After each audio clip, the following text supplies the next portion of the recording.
Occupational English Test. Listening Test. This test has 3 parts. In each part, you'll hear a number of different extracts. At the start of each extract, you'll hear this sound.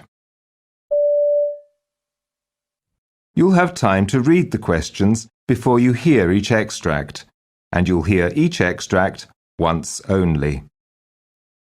Complete your answers as you listen.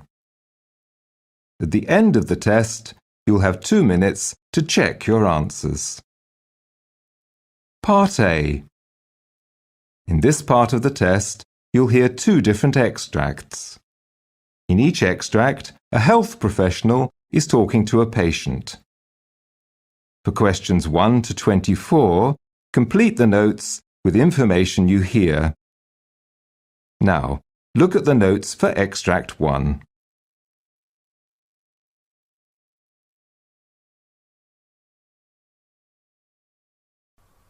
Extract 1. Questions 1 to 12. You now have 30 seconds to look at the notes.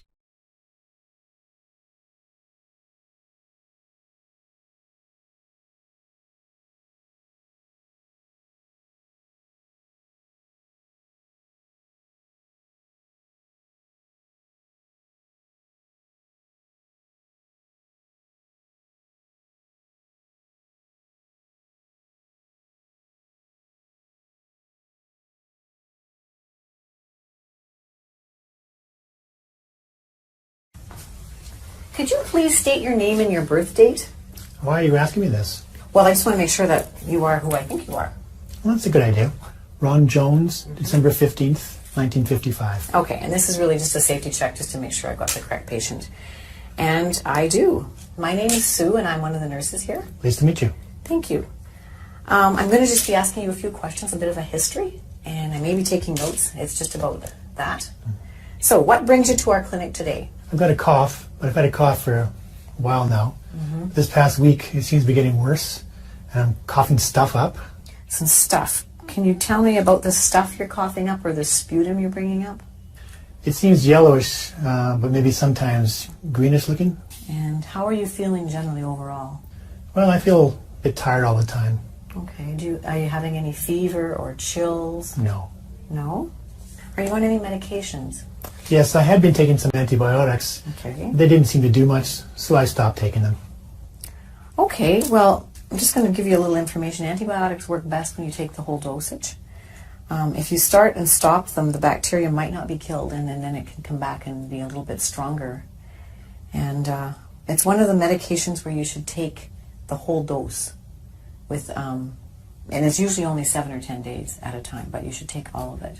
Oh, I didn't know that. Thanks for the information. Oh, no problem. Back to your cough. Are you a smoker? Yes, I smoked for a long time. Okay, can you tell me how many years of smoking that is?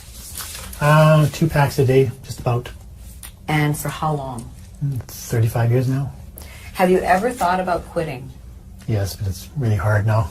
Yeah, I've heard that it is. I haven't experienced that, but I have some information on a smoker's helpline. Would you like to see that? Sure. What have I got to lose? Okay. Well, I'll give that to you before you leave. I know you've told me you don't have a fever, but I would like to take your blood pressure, pulse, your vital signs just before the doctor comes to see you. So is that okay with you? Sure. And I'd like to listen to your chest as well. Okay. Okay, good. Well, I'll get that ready. First, I'm going to take your temperature.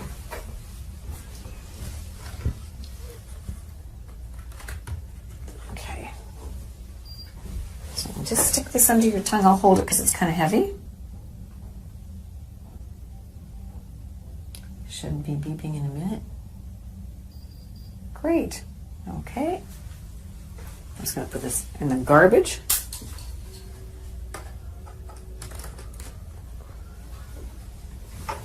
And I'm going to take your blood pressure. Now I need to climb up and grab this. You've had your blood pressure done before? Yes. Okay. So I need your arm. Just going to pull your...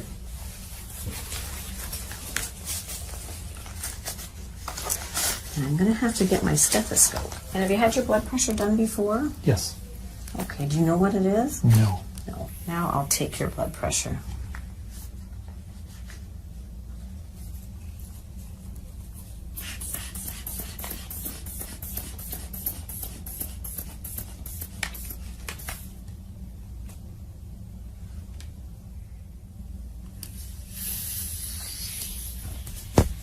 Thank you.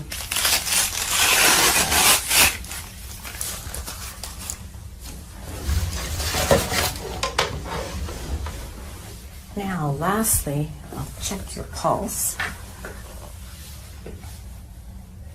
Excuse me.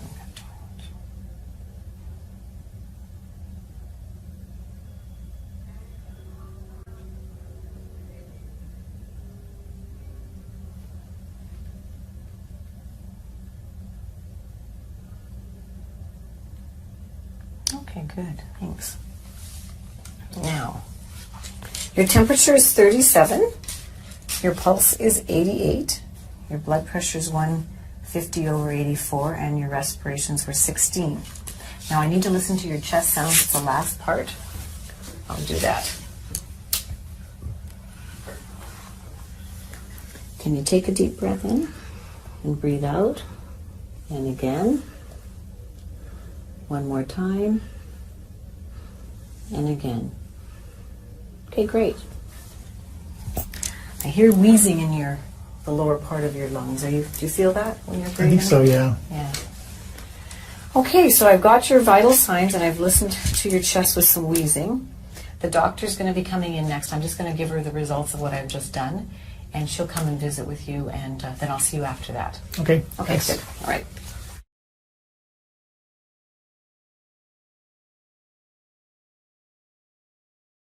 Okay, I'm back. The doctor has heard the very same things that I heard. She's told me she's going to give you some inhalers to use at home. Have you ever used an inhaler before? Yes, I have, but they even showed me how to use a spacer. Oh, that's great. The spacer is supposed to help get the drug down deep into your lungs where it can work where it's supposed to. And have you ever had 2 inhalers before? No, why? Well, they're 2 different drugs, and you need to know which one you should take first for the best medication usage for your body. So one of the inhalers opens the tubes in your respiratory lungs a little bit bigger, so it should be taken first. And then when you take the second drug, it goes a little bit deeper. It can go, the passageway is bigger, so it can go down into your lungs better, and it's an anti-inflammatory, so that drug is best to go second to get down to where the inflammation in your lungs is happening, causing you some problems. I had no idea that it would matter which one I took first. Yeah, you know what? Many people don't know that, so that's why I explained it, because if you understand, it makes so much more sense in how you should take them. I've learned a lot today, both about antibiotics and now inhalers. Yeah, good. I'm glad I could help with the information, and anything. So what's next? Well, I think you can go home with your prescriptions. The doctor wants you to come back in about 10 days and take another course of antibiotics, but the whole dose.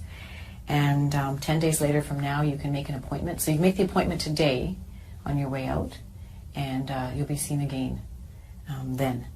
Okay, thanks for everything. I'll see you next week. Oh yeah, can I get that helpline number? Oh, right, I did get it when I was out of the room, so here it is.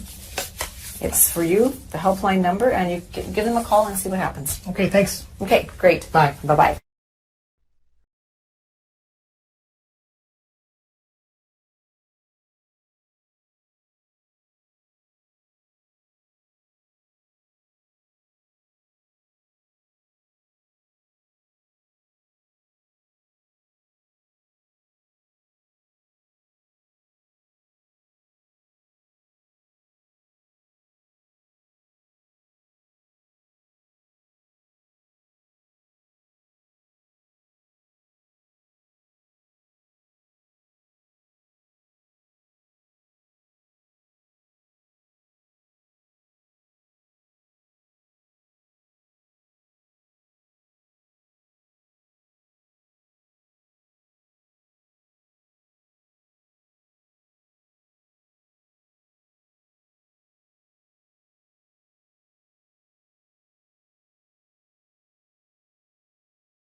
Extract 2, questions 13 to 24.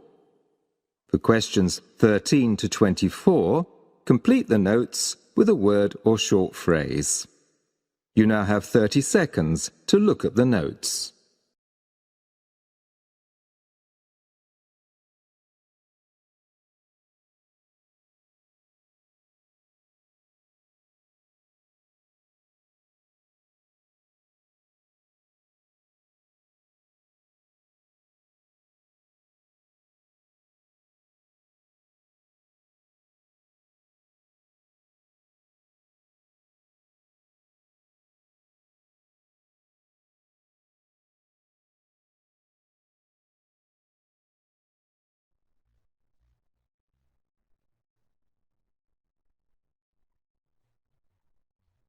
Mr. Murray, I'm Dr. Corbett. Nice to meet you, Chuck. Yes, sir. Nice to meet you. Yeah, first time we've met. Yes. Yeah. Yes. So I understand you made an appointment for an examination. Yes, correct. And we're going to, a complete physical examination, I understand. Yes. And I'm going to ask you about why you came into that, but will you mind if I take a few notes just in case? No, that'd be fine. In case you got lots to tell me. Don't want to miss too much. That'll be fine. Good, good. So you made the appointment for an exam. When's the last time you had a physical examination? Probably 2 years ago. 2 years ago. Yeah. Okay. Well, tell me why you made this one.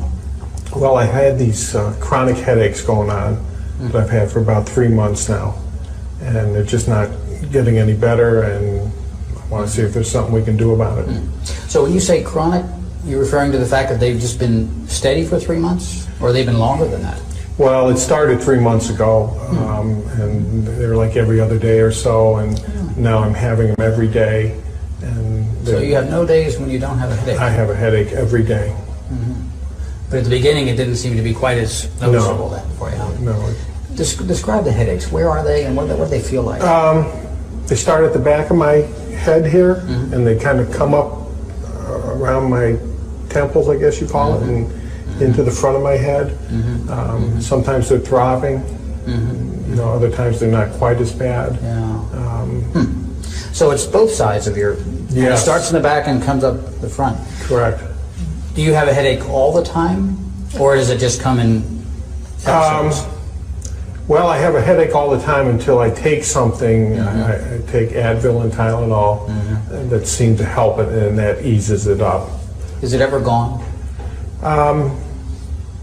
Is it Not always something there? There's always something there. I always know it's there. It's just the intensity of it. I see. Can you tell me a little bit more about what you notice? For example, when is it the worst? At night, in the morning? Or doesn't it make a difference? Well, it doesn't make a whole lot of difference. When I don't get enough sleep, it's really bad. If I move my head in a certain way, or if I strain or stretch my head in a certain way, it seems Like quite what worse. way? Can you show me that? If I go like, to the back, or if I'm, bending over, just any exaggerated moves. Any exaggerated move makes it seems worse. to make it worse. And if I don't take the Advil and the Tylenol, it seems to be worse. Too. I see. So this 3 months ago it started. It's both sides. It's in the back, and you can make it worse if you either extend or lean forward for too long. Yes. Just I call them exaggerated head movements. What happens when you're lying down? Does that ease it or make it worse? I think that eases it some. It does. Especially if I can get some sleep. I see. It seems to ease it up some. So the act of lying down and sleeping doesn't make it worse? No, I would Makes say. it better, maybe? Yes. I see.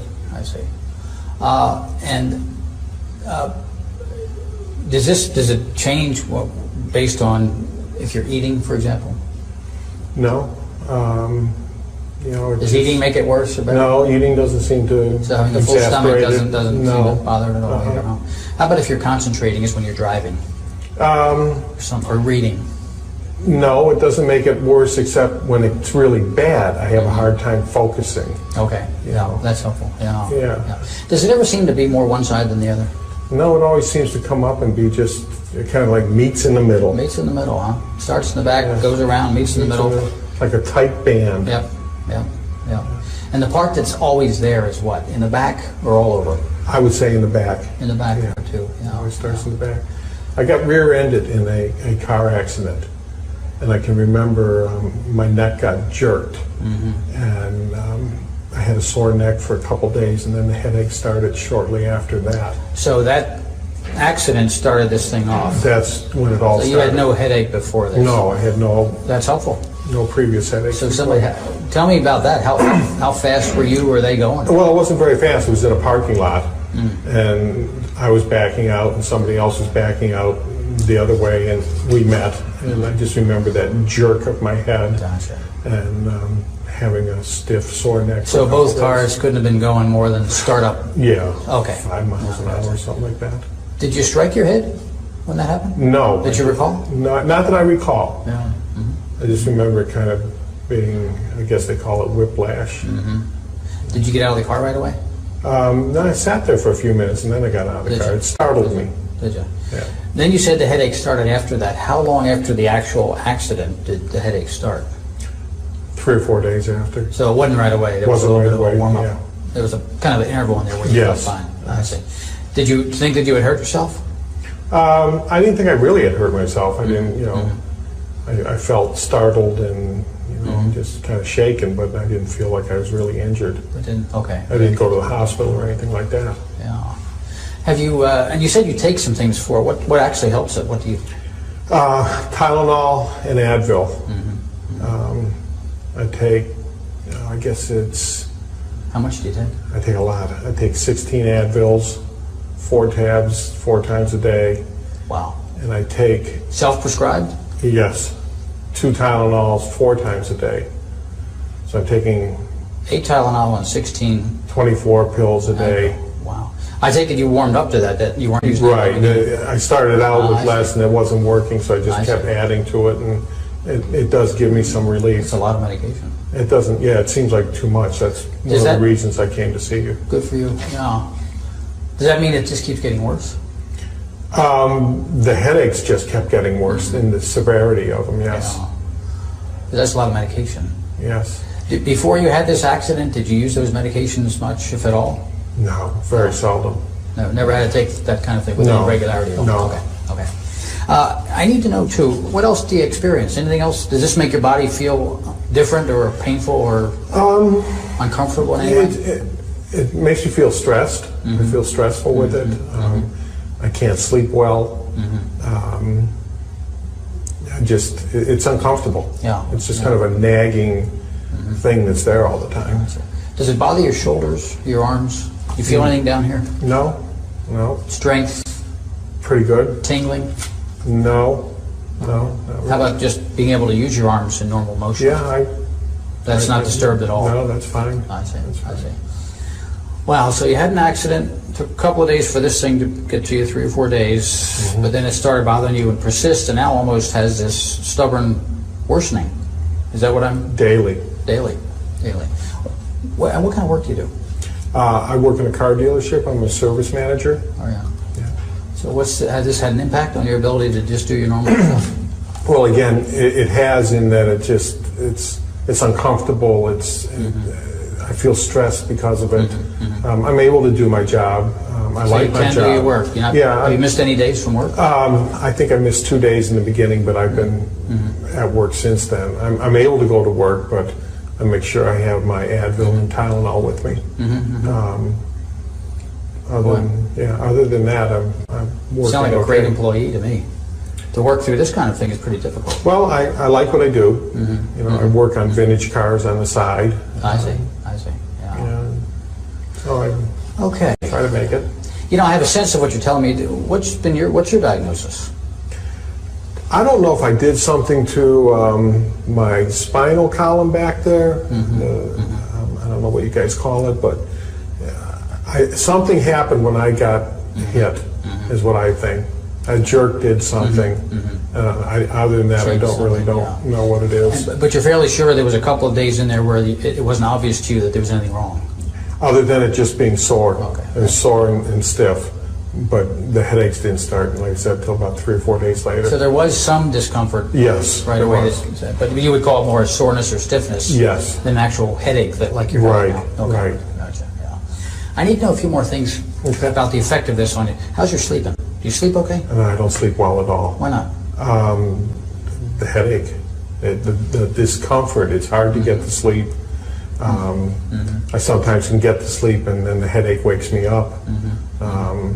So my sleep patterns have been totally disrupted. So how much sleep are you getting at night compared to what you like to get? Well, I used to sleep the night through, which was probably at least 8 hours. And I'm probably up 3 and 4 times a night now. Wow. And how long is that? I would call it a sleep deficit. How long has that been going on? Well, this happened 3 months ago, probably 2.5 months now. Because it wasn't as bad in the beginning, but they did just get worse. Did you consult with anybody else, or you've been just toughing this out on your own? Just been toughing it out on my own and trying to, hoping it will go away, but it's just getting worse. But you have been able to do your work, think, use your hands? Yes. Nothing disturbing that way, huh? No. Gotcha. Anybody else know? Did your wife, are you married? Yes, I am. You've been talking to your wife about this? She certainly knows.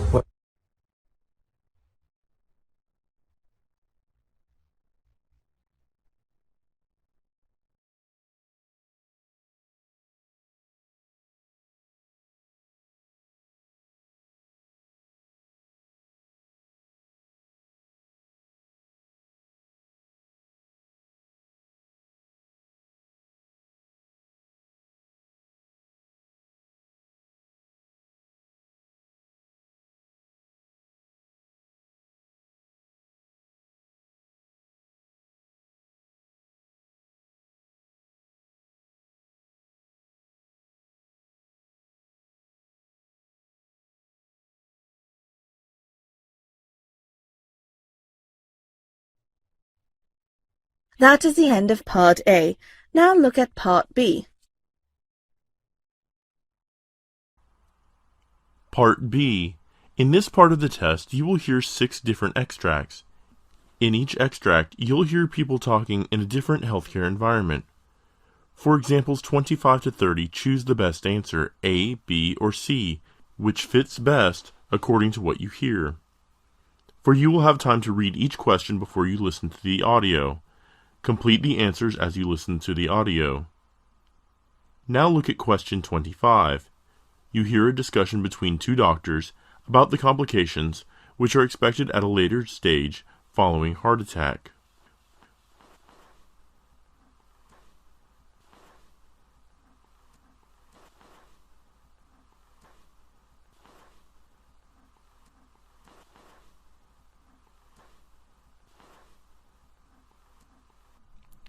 Hello, doctor. What types of complications are expected at a later stage following a heart attack? Well, there are certain complications that arise at a later stage following heart attack. In the condition called aneurysm, a scar or tissue builds up on the damaged heart wall, resulting in blood clots, low blood pressure, and abnormal heart rhythms. In the condition called pericarditis, the lining of the heart becomes inflamed, causing serious chest pain. Angina occurs when there is not adequate oxygen to reach to the heart, causing chest pain. During congestive heart failure, the heart beats very weakly, leaving a person feeling exhausted and breathless. In the condition called edema, fluid accumulates in the legs and ankles, causing them to swell. Loss of erectile function is caused by a vascular problem. Loss of libido or a loss of sexual drive happens, especially in the case of men.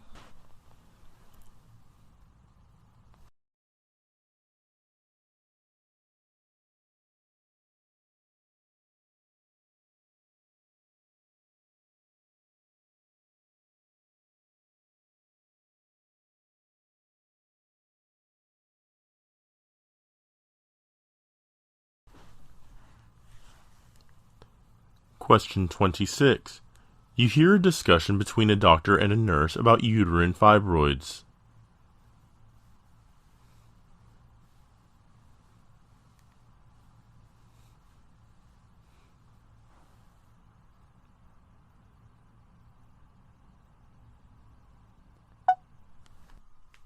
Hello, doctor.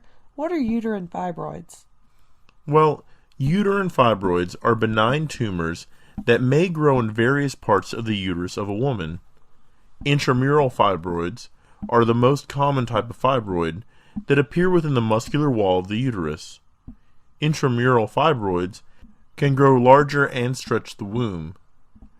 Subserosal fibroids form on the outside of the uterus called the serosa, and may grow large enough to make the womb appear bigger on one side. Submucosal fibroids bulge into the uterine cavity. Pedunculated fibroids are attached to the uterine wall by a stalk-like growth called a peduncle, which is the main difference between pedunculated fibroids and other fibroids. If a pedunculated fibroid forms in the middle muscle layer or myometrium of the uterus, then it is called pedunculated submucosal fibroid, and if it forms outside the uterus, it is called a pedunculated subserosal fibroid.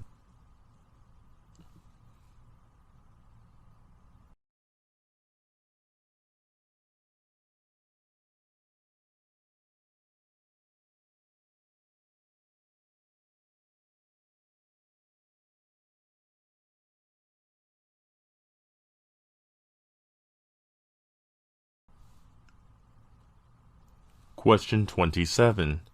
You hear a discussion between a doctor and a nurse about acquired digital fibrokeratoma.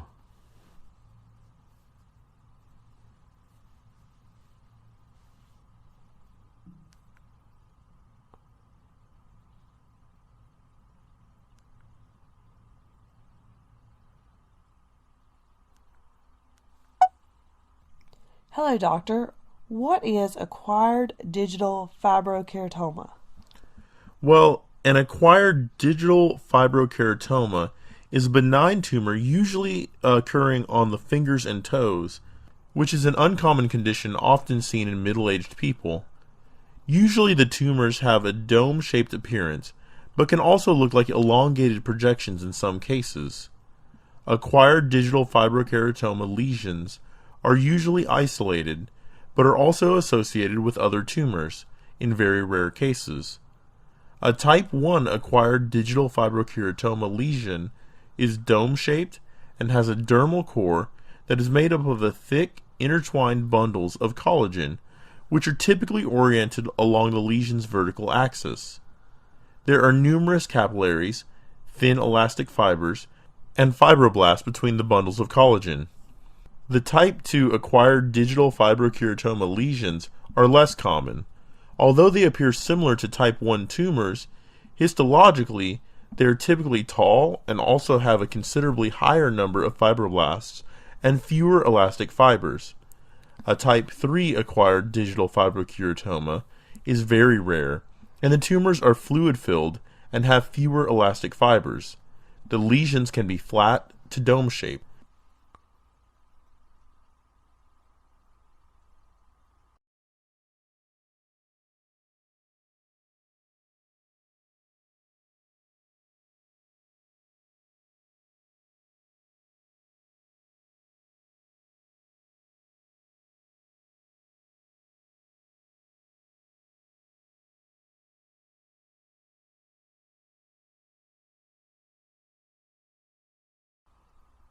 Question 28.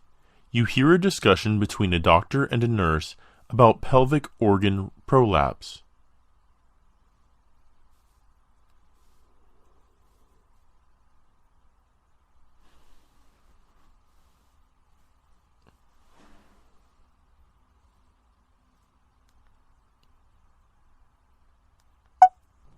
Doctor, what is pelvic organ prolapse?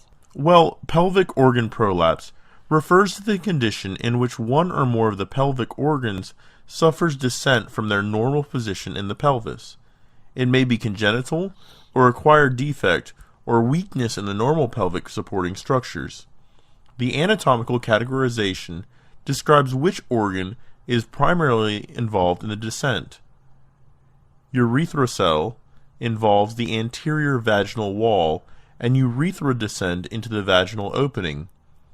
Cystourethrocele involves descent of the anterior vaginal wall and bladder. Cystourethrocele involves the prolapse of the bladder and urethra along the anterior vaginal wall. Uterovaginal prolapse involves the descent of the uterus, the cervix, and the vaginal vault. Enterocele prolapse of the posterior uppermost part of the vagina with loops of small intestine that have accumulated inside. Rectocele involves descent of the lower posterior wall of the vagina and the rectum which bulges into it.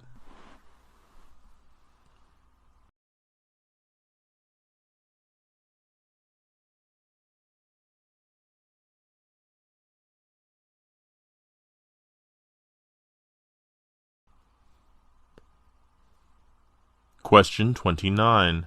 You hear a discussion about hematuria.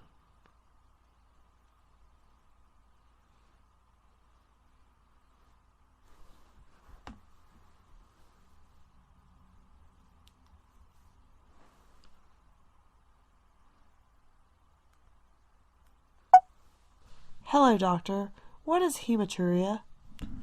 Well, hematuria is a health condition that is identified by the presence of blood in the urine. Microscopic and macroscopic are the two major classifications of hematuria. The different types of hematuria categorized based on the cause are: infective hematuria is caused due to pyelonephritis, cystitis, or urethritis. Stones-related hematuria is caused due to staghorn calculi, calcium stones, or uric acid stones. Trauma-related hematuria is caused due to pelvic trauma, renal injuries, or foreign bodies.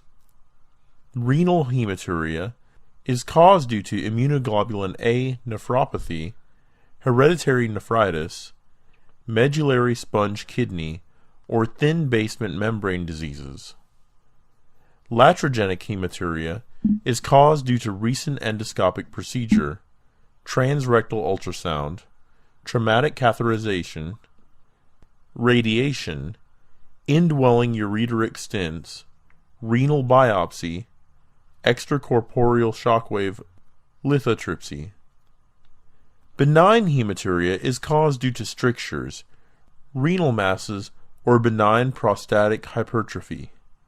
Malignant hematuria is caused due to prostate acinar adenocarcinoma, or renal cell, transitional cell, squamous cell, or urothelial cell carcinoma.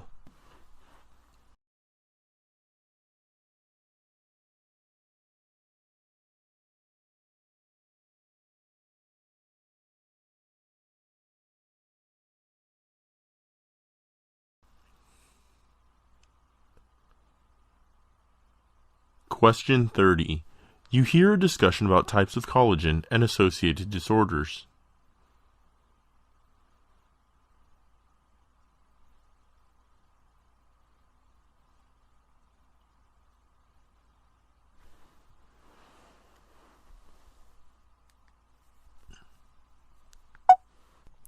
Doctor, can you explain different types of collagen and associated disorders?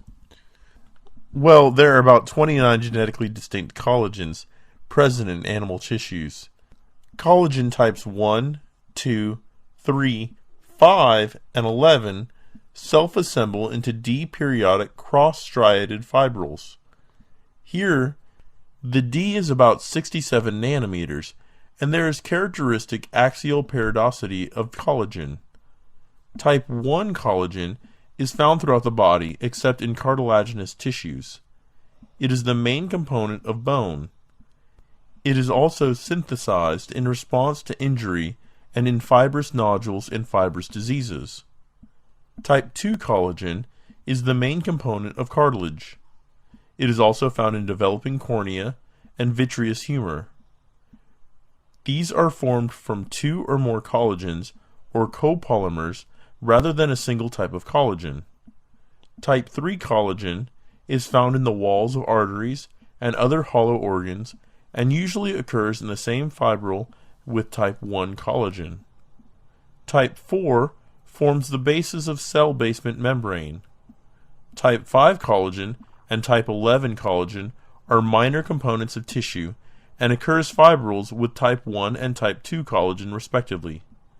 Type 5 forms cell surfaces, hair, and placenta.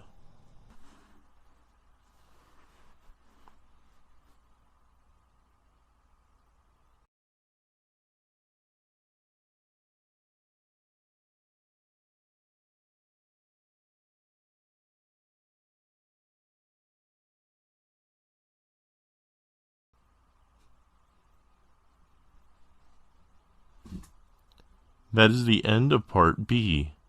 Now look at Part C. Part C. In this part of the test, you'll hear two different extracts.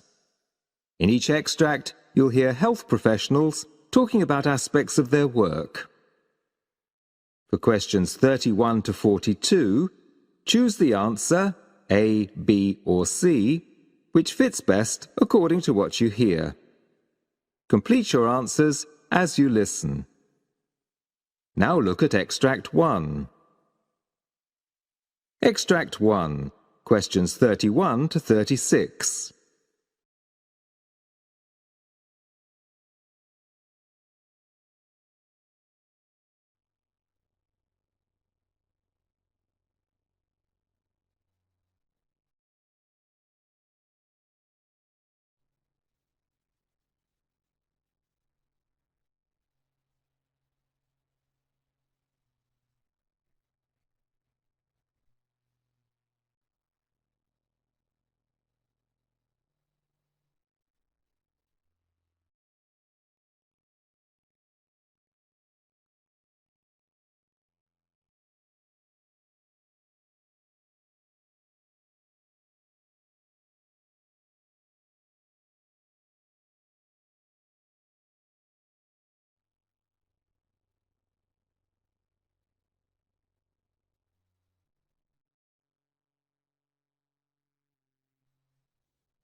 I wrote a prescription for antibiotics.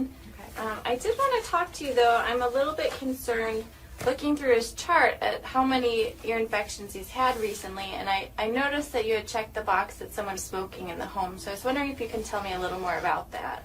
Well, it's just me and him, and I do smoke. I try really hard not to smoke around him, but I've been smoking for 10 years, except when I was pregnant with him. But it's so stressful being a single mom and having a full-time job, and so it's just, that's why I started smoking again. You have a lot of things going on, and smoking's kind of a way to relax and de-stress. Yes, yeah. Some people have a glass of wine, I have a cigarette. Sure. And it sounds like you're trying not to smoke around him. Why did you make that decision? I know it's not good for him. I mean, I've read those things about ear infections and asthma and stuff, but other kids have ear infections and their parents don't smoke. So on the one hand, you're worried about how your smoking might be affecting him, and on the other hand, you're not so sure if it's really the smoking that's causing these problems. Right. Yeah. I mean, he doesn't have asthma. He hasn't had a lot of other problems that his other friends have. So, and I've thought about quitting before in the past, but I just don't see how it's possible right now. What made you decide to quit smoking when you were pregnant?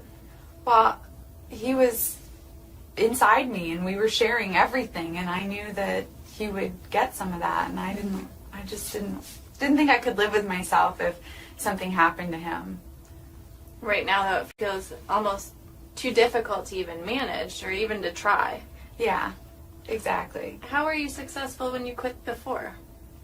I don't know. I think about it now, I don't even know how I did it. I just did it. You know, I just couldn't imagine like him not being born or going into labor early and him having problems and stuff like that, all the stuff that they talk about with women who smoke. So that was just enough to say, okay, you know what, I'm not going to risk that. Mm-hmm. So the risks were so scary then that you were able to stop. But yeah. They don't feel as scary to you now. No, I mean, we're two separate people, and like I said, I try really hard not to smoke around him. I'm pretty good about that. I don't let other people smoke around him. So You're doing the best you can do. yes. Yeah. Okay, but it sounds to me too like part of you really does want to quit. Yeah, I know that I need to, and I keep every new year I say, okay, this year I'm going to quit smoking, but then something happens and it just doesn't. It's and on your quitting to-do doesn't list, happen. it's just not making it to the top. Yeah. If you did decide to quit, on a scale of 1 to 10, where 1 is not at all confident, you don't think you could do it, and 10 is you feel pretty certain that you could, where do you think you fall right now? Probably like a 5. Kind of in the unsure area. Like, I know I've done it before, so I know I can do it, but at the same time, it just seems really hard, and it's not the same situation. Well, what made you say 5 rather than 2 or 3? I know all the ways it's bad for me, and I don't want him to grow up thinking that it's okay to smoke. I don't want him to use any kind of, I don't want him to chew or anything like that. So I know I need to, especially before he gets old enough to understand what mommy's doing, but I just don't know if I can do it. Okay. So it sounds like you have a lot of reasons why you'd like to quit. You have been successful quitting in the past, and right now you're just feeling a little bit hesitant about your ability to do it. Yeah. Where do you think we should go from here? I don't know. I'd like some help. I just don't know what kind of help I need. Sure. Well, if you'd be interested, that's something I can definitely talk to you about. There are a lot of new options that can actually help people be way more successful in their attempt at quitting. There's different medications you can try. I don't like medicine. Okay. There's also a lot of support groups and classes that you can take where you have other people to go through it with you, and sometimes just having that support can be a big part of it, especially for people like you where smoking is such a stress reliever. That sounds nice, but I'm not sure if I have the time for all that. Sure, it feels like something that would take up a lot of time and maybe not fit into your life. I wonder if we could talk about some options that might fit into your life. That would be really nice. Okay, well, if you're willing, then we could set up another appointment where you could come in and we could talk more about that. I would like that. That would be great. Great. Thank you. Sure.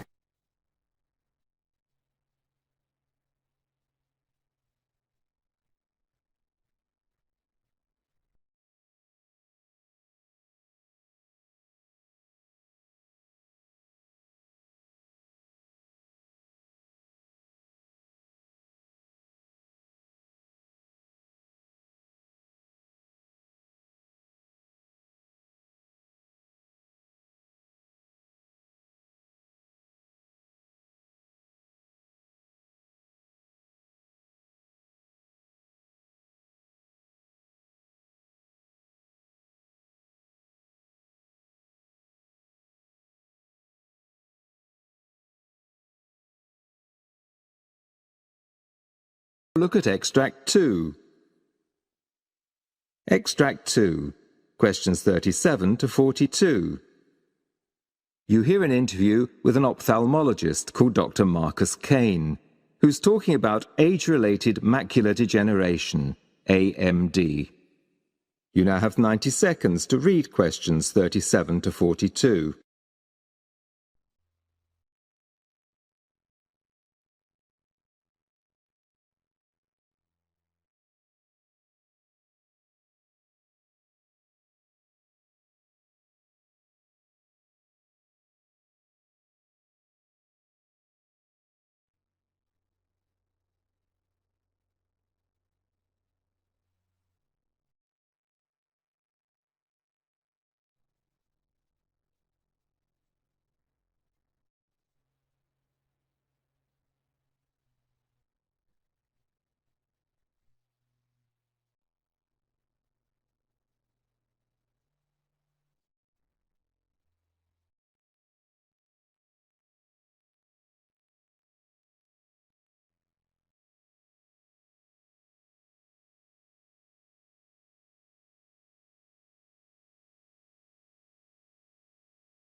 Here in the health report, we cover all sorts of research. The Mediterranean diet, what fat is right for you, how much salt is safe, diets to protect you from diabetes, early death, heart disease. So this next segment is actually a bit perturbing. We're being told that almost all this research is wrong. Yes, John Ioannidis is Professor of Medicine at Stanford University, and he says the scientific approach taken by nutritional researchers is nowhere near rigorous enough, and we have to go back to basics if we're to learn anything significant about how diets impact health. Thank you for inviting me. Now, we've had you on lots of times before, talking about various things and demolishing a few iconic areas of health and research. You're arguing that nutritional research needs radical reform. On what basis do you say that? Well, there's clearly a factory of papers being produced in nutrition epidemiology in particular that don't meet very high standards of credibility. The type of research that is being done in nutritional epidemiology, it's not an issue that there's bad scientists involved in it. You know, maybe excellent scientists are involved in it, but the odds of getting it right are extremely small. Let's look at that in a moment, but you quote in your paper some really bizarre conclusions that you might come to from if you've believed past nutritional research. Do you want to just tell us some of those bizarre findings in the relation to either longevity or shortened lifespan?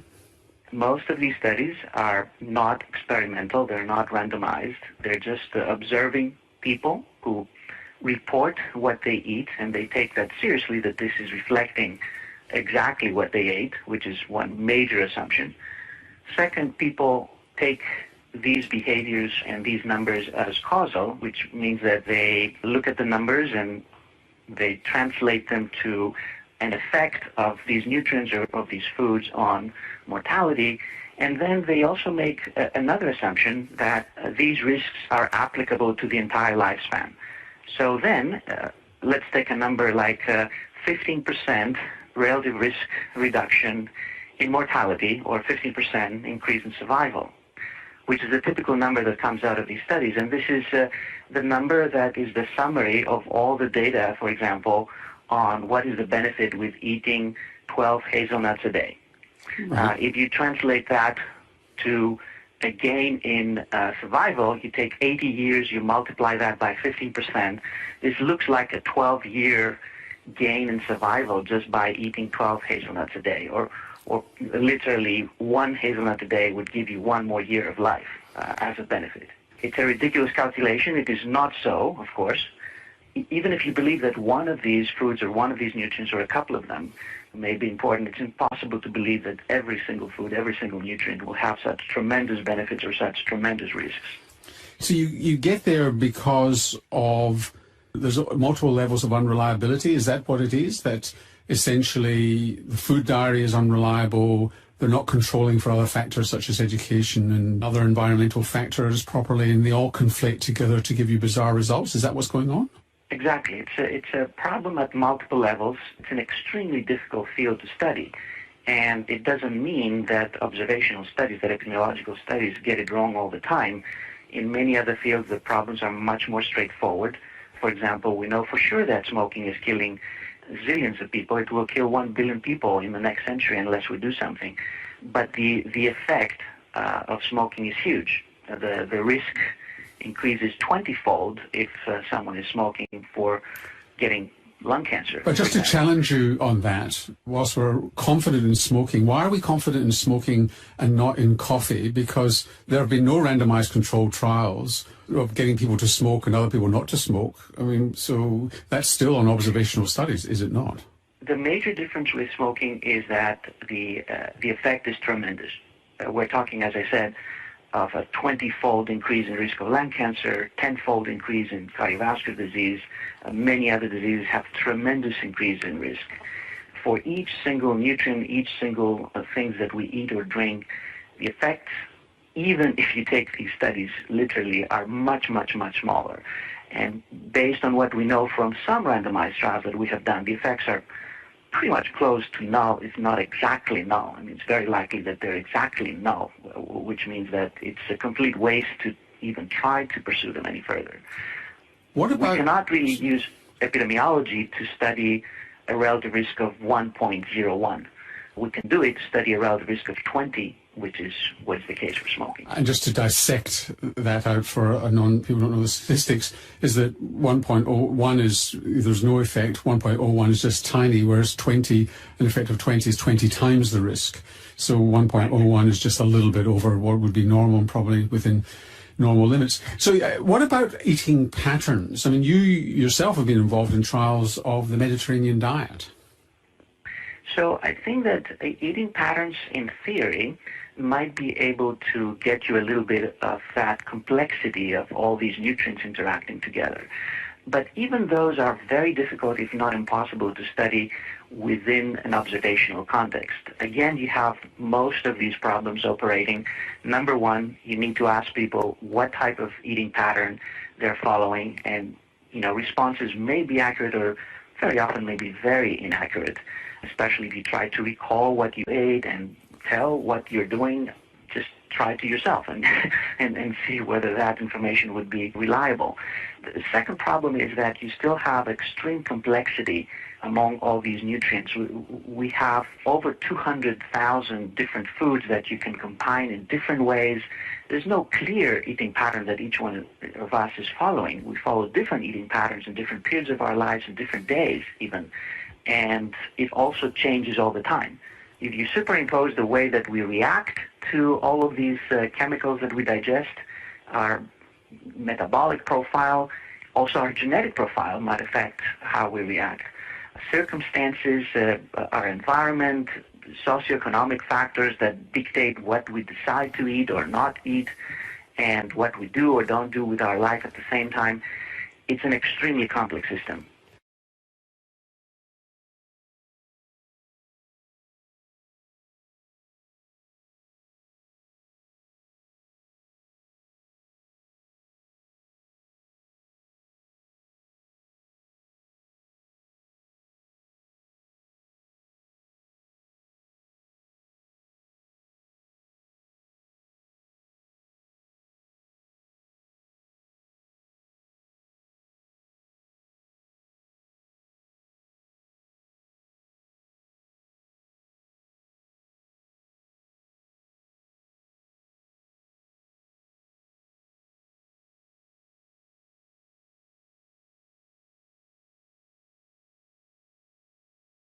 That is the end of Part C.